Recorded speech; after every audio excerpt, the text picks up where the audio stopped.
साथियों नमस्कार, स्वागत है आप सभी का आपके अपने चैनल साइंस टॉप में।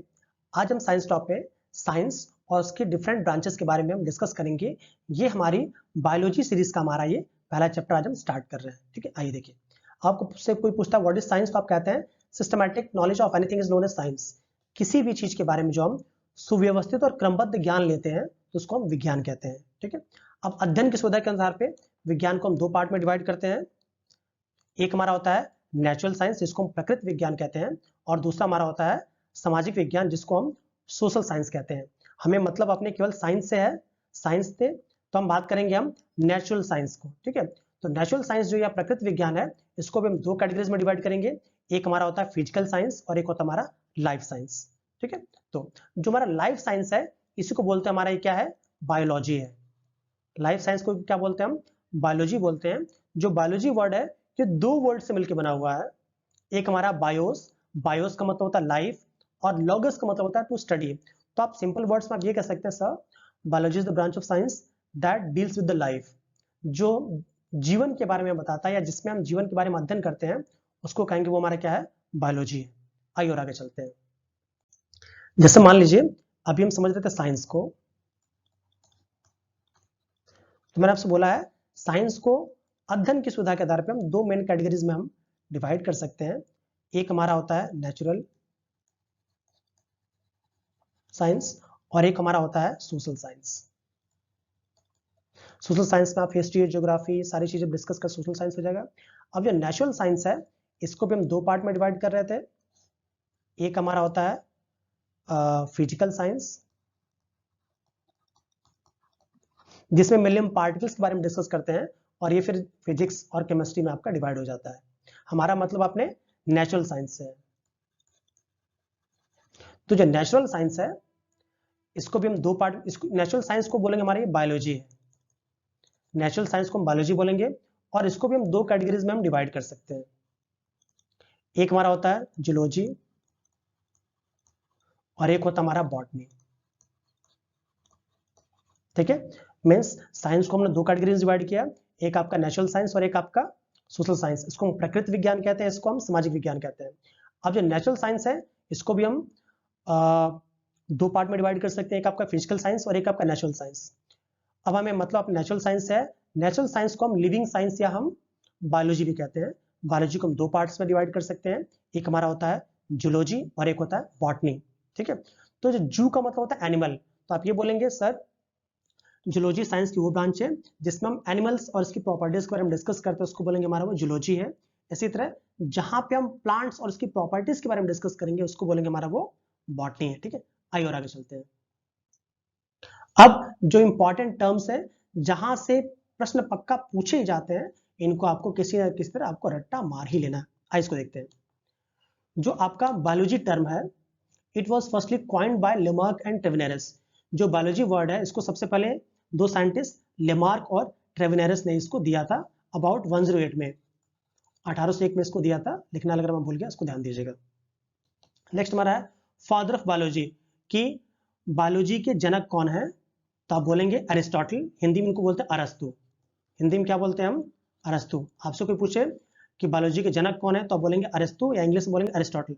सेम अगली बात कि जो पूछे जंतु विज्ञान के जनक कौन है या फादर ऑफ जूलॉजी कौन है, तो फिर से आप अरिस्टोटल या अरस्तु का ही आप नाम लेंगे। नेक्स्ट हमारा है फादर ऑफ बॉटनी, मतलब वनस्पति विज्ञान का पिता कौन है, तो आप बोलेंगे थियोफ्रेस्टस। थियोफ्रेस्टस वनस्पति विज्ञान का पिता कौन है, जनक कौन है, थियोफ्रेस्टस। नेक्स्ट हमारा है टैक्सोनॉमी, फादर ऑफ टैक्सोनॉमी। इसको हिंदी में बोलते हैं वर्गीकी। तो फादर ऑफ टैक्सोनॉमी हमारे कुरुलस लीनियस साहब है, क्योंकि लीनियस साहब ने वर्गीकी या टैक्सोनॉमी में बहुत ही अच्छा काम किया और स्टार्टिंग में काम किया, इसलिए इनको हम फादर ऑफ टैक्सोनॉमी कहते हैं। नेक्स्ट हमारा है फादर ऑफ जेनेटिक्स। इसको हिंदी में बोलते हैं हम वंशागति या वंशानुक्रम, जो भी कह सकते हैं आप। तो जहां पे हम किसी भी स्पीसीज में हम जेनेटिक्स या उसके वंशानुक्रम के बारे में डिस्कस करते हैं तो उसको बोलते हैं हमारा वो जेनेटिक्स है। जेनेटिक्स के जो फादर हैं वो हमारे हैं ग्रेगर जॉन मेंडल, जिन्होंने मटर के पौधे पर अपने बहुत सारे एक्सपेरिमेंट किए, और उन्हीं के एक्सपेरिमेंट के चलते बहुत ज्यादा जेनेटिक्स पे काम हो गया, इसलिए इनको फादर ऑफ वंशानुगति कहते हैं। नेक्स्ट हमारा है फादर ऑफ इंडियन फाइकोलॉजी। अब देखिए आपने इंडियन स्पेशल जोड़ दिया मैंने। फाइकोलॉजी आपकी बायोलॉजी की ऐसी ब्रांच है जिसमें हम एल्गीज, हिंदी में बोलते हैं शैवाल, जिसमें हम शैवाल के बारे में स्टडी करते हैं, अध्ययन करते हैं, उसको बोलते हैं फाइकोलॉजी। ठीक है, ये पीछे से पूछा गया इसलिए मैंने इस क्वेश्चन को यहाँ लिखा है कि फादर ऑफ इंडियन फाइकोलॉजी, कि भारतीय फाइकोलॉजी या शैवाल विज्ञान के जनक कौन है, तो आप बोलेंगे ओपी आयंगर। ये साउथ इंडियन थे जिन्होंने बहुत ही अच्छा वर्क किया है आपका सीवीड्स पे या कुछ और भी एल्गीज पे, इसीलिए इनको फादर ऑफ इंडियन फाइकोलॉजी कहते हैं। आइए और आगे चलते हैं।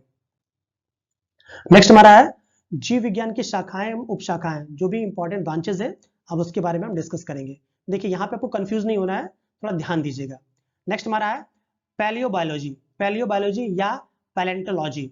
ठीक है, तो ये ऐसी साइंस की ब्रांच है या बायोलॉजी की ऐसी ब्रांच है जिसमें हम ऑर्गेनिजम्स के जीवाश्म, या इंग्लिश में इसको बोलते हैं फॉसिल्स, तो फॉसिल्स के बारे में जो हम स्टडी करते हैं, डिस्कस करते हैं, उसको हम क्या बोलते हैं, पैलियोबायोलॉजी या पैलेंटोलॉजी। इसमें पूरे के पूरे ऑर्गेनिज्म आ जाएंगे। ठीक है, नेक्स्ट हमारा है पैलियोबॉटनी। बॉटनी वर्ड आ गया, बॉटनी में होता है प्लांट, तो आप समझ जाइएगा, मतलब बॉटनी में प्लांट्स के बारे में डिस्कस किया, तो यहाँ पे पैलियोबॉटनी, तो आप बोलेंगे पैलियोबॉटनी ऐसी ब्रांच है बायोलॉजी की जिसमें हम ओनली प्लांट जीवाश्म या पादप के जीवाश्म के बारे में अध्ययन करते हैं, उसको बोलते हैं हम पैलियोबॉटनी। यहाँ से क्वेश्चन याद रखिएगा, इंडियन इंस्टीट्यूट ऑफ पैलियोबॉटनी ये हमारा लखनऊ में है। Indian institute of palaeobotany Lucknow में है, इसका पूरा नाम है doctor Birbal Sahni institute of palaeobotany, वो लखनऊ में, याद रखिएगा। ये इंडिया का बहुत ही बड़ा रिसर्च इंस्टीट्यूट है जहाँ पे पादप जीवाश्म के बारे में अध्ययन किया जाता है। नेक्स्ट हमारा है ऑर्निथोलॉजी। ऑर्निथोलॉजी बायोलॉजी की ऐसी ब्रांच है जहाँ पे हम पक्षियों का अध्ययन करते हैं, बर्ड्स के बारे में स्टडी करते हैं, उसको बोलते हैं ऑर्निथोलॉजी। नेक्स्ट हमारा है जेनेटिक्स। थोड़ी देर पहले मैंने वंशागति के बारे में बताया, तो जहाँ पे हम वंशानुक्रम के बारे में और उसके नियमों के बारे में अध्ययन करते हैं, उसको बोलते हैं जेनेटिक्स। नेक्स्ट हमारा है एंथोलॉजी। जो एंथोलॉजी है ये वर्ड एंथर से मिलकर बना हुआ है, जिसका मतलब होता है परागण से रिलेटेड, या जो अगर आपने प्लांट्स के पार्ट्स के बारे में पढ़ा होगा तो वहाँ आपने स्टाइल और एंथर के बारे में पक्का पढ़ा होगा, तो वहीं से वर्ड आया है। तो जहाँ पे भी हमको फूलों के बारे में अध्ययन करना होगा उसको बोलेंगे हम एंथोलॉजी। नेक्स्ट हमारा है एग्रोस्टोलॉजी। तो जहाँ पे हम घास के बारे में या घास से संबंधित अध्ययन करेंगे उसको बोलेंगे हमारा क्या है, एग्रोस्टोलॉजी। नेक्स्ट हमारा है पैलिनोलॉजी। वो पैलेंटोलॉजी अलग है, ये पैलिनोलॉजी है।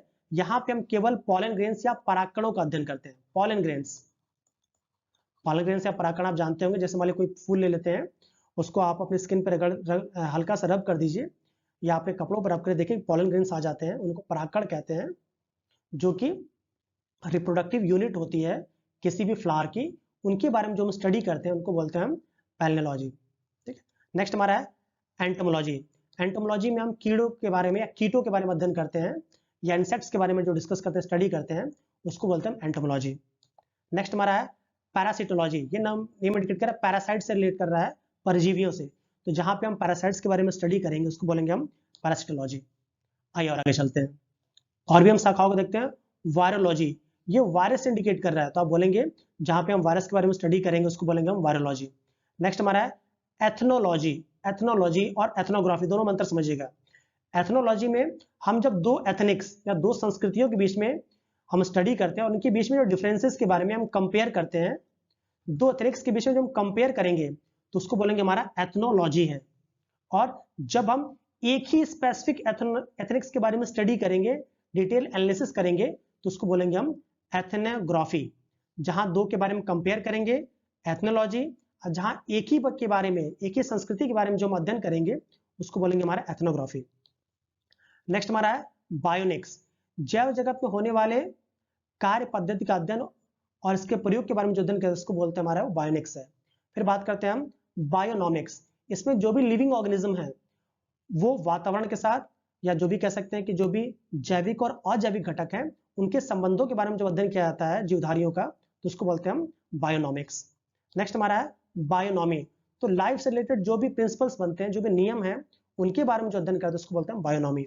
नेक्स्ट हमारा बायोमेट्री। इससे आप अच्छी तरह सहमत होंगे या आपने रूबरू होंगे, क्योंकि जब भी एग्जाम देने जाते हैं तो आपका बायोमेट्रिक टेस्ट होता है जिसमें आपके अंगूठे, फिर अंगूठे के निशान लिए जाते हैं, उंगलियों के निशान लिए जाते हैं, या फिर आंख की रेटिना के निशान लिए जाते हैं, आधार कार्ड बनवाते हैं इसमें भी, तो हमारा बायोमेट्रिक है, जिसमें हम सांख्यिकी स्टैटिक्स और मैथ्स के टेक्निक्स के बारे में जो बायोलॉजी के बारे में स्टडी करते हैं उसको बोलते हैं हम बायोमेट्रिक बोलते हैं।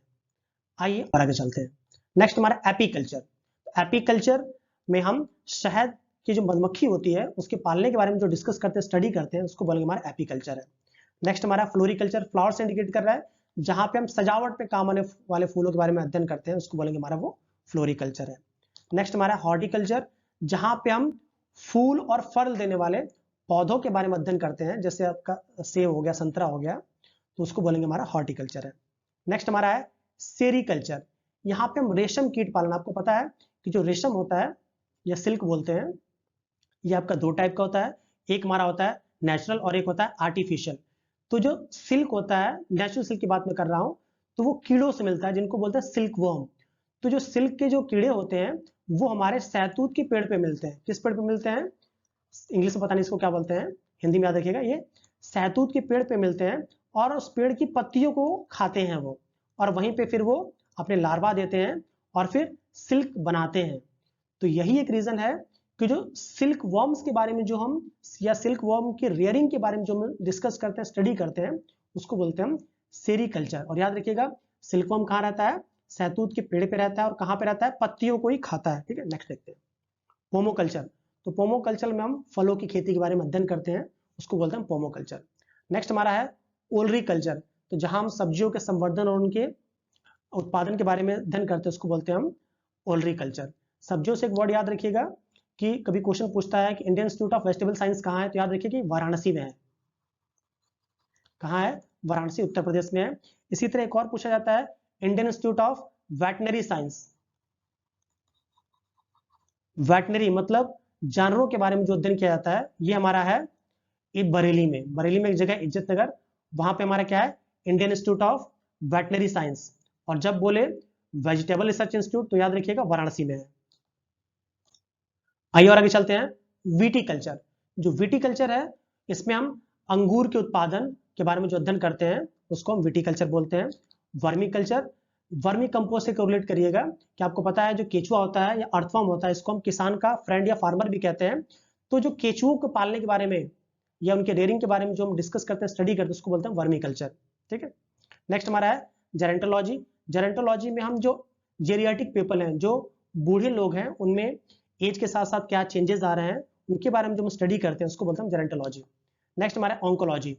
ऑन्कोलॉजी में जो कैंसरस सेल्स हैं और ट्यूमर के बारे में जो अध्ययन किया जाता है, उसको बोलते हैं ऑन्कोलॉजी। और इसके साथ एक और क्वेश्चन याद रखिएगा कि जिन सबस्टेंसेस से हमें कैंसर होने की संभावना होती है, उनको बोलते हैं हम कार्सिनोजेंस। क्या बोलते हैं? कार्सिनोजेन। सपोज कर लीजिए कि मैं सिगरेट पीता हूं, तो अगर मुझे सिगरेट से अगर मुझे कैंसर हो रहा है, तो सिगरेट मेरे लिए क्या हो जाएगा? वो हमारे लिए हो जाएगा, मेरे लिए हो जाएगा कार्सिनोजेंस। ठीक है, आपको समझ में आ गया? तो ऑन्कोलॉजी में किसके बारे में डिस्कस करते हैं हम? कैंसरस सेल्स के बारे में। नेक्स्ट हमारा पैथोलॉजी। पैथोलॉजी में हम सॉइल फॉर्मेशन या मृदा के निर्माण, आपको पता है कि मृदा के बनने में लाखों करोड़ों वर्ष लगते हैं, तो जो अलग अलग लेयर्स बनती है उसके बारे में जो हम स्टडी करते हैं, उसको बोलते हैं पैथोलॉजी। नेक्स्ट हमारा है ऑस्टियोलॉजी। जो ऑस्टियोलॉजी है वो ऑस्टियो वर्ड से बना है, जिसका मतलब होता है अस्थि, हड्डी, बोन्स। तो जहां पे हम बोन्स के बारे में स्टडी करते हैं, उसको बोलते हैं ऑस्टियोलॉजी।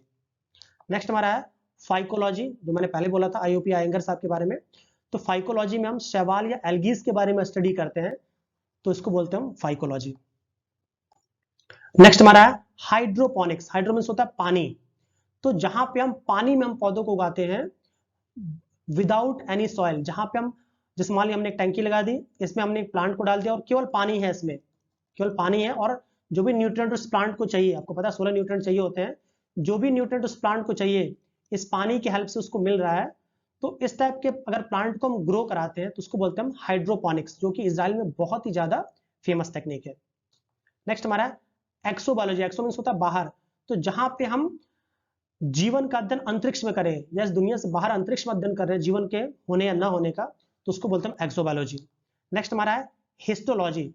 तो जहां पे हम ऊतकों के बारे में या टिश्यूज के बारे में हम स्टडी करते हैं, उसको बोलते हैं हम हिस्टोलॉजी। नेक्स्ट हमारा है हिमेटोलॉजी। हिम, आपको पता है कि जो ब्लड होता है, ब्लड में पिगमेंट होता है हीमोग्लोबिन। हीमोग्लोबिन जिसके चलते हमारा रक्त जो होता है लाल होता है, या ब्लड लाल होता है, तो ये भी हिम प्रोटीन से बना होता है। तो जहां पे हम रक्त के बारे में अध्ययन करते हैं, हिम से याद रखिएगा हिमेटोलॉजी। तो क्या बोलेंगे हम? हिमेटोलॉजी। नेक्स्ट हमारा है हिपैटो, याद रखिए ये हिमैटो है या हिपैटो है, हिपैटोलॉजी। तो इसमें हम लीवर के बारे में जो स्टडी करते हैं, लीवर या यकृत के बारे में जो स्टडी करते हैं उसको बोलते हैं हिपैटोलॉजी। अब ये वर्ड कहां से बना है आपको पता है, लीवर जो होता है वो हिपैटिक सेल्स, लीवर जो होता है वो हिपैटिक कोशिकाओं को मिलकर बना होता है, यही एक कारण है कि इसको बोलते हैं हिपैटोलॉजी। ठीक है, इसके साथ एक और वर्ड याद रखिएगा, एक पिगमेंट होता है हिपैरिन।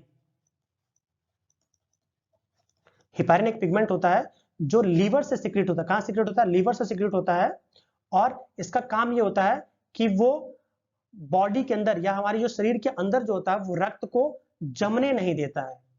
बाहर तो जैसे कट लगता है रक्त जम जाता है, तो हमारी बॉडी के अंदर जो रक्त को जमने नहीं देता है उस पिगमेंट का नाम हमारा क्या है, हिपैरिन है। नेक्स्ट हमारा है कैल्कोलॉजी। तो कैल्कोलॉजी में मानव की सुंदरता के बारे में जो स्टडी करेंगे, ऐश्वर्या राय हो गई या फिर अलग अलग जो एक्ट्रेस हैं उनके बारे में जो स्टडी करें उसको बोलते हैं कैल्कोलॉजी।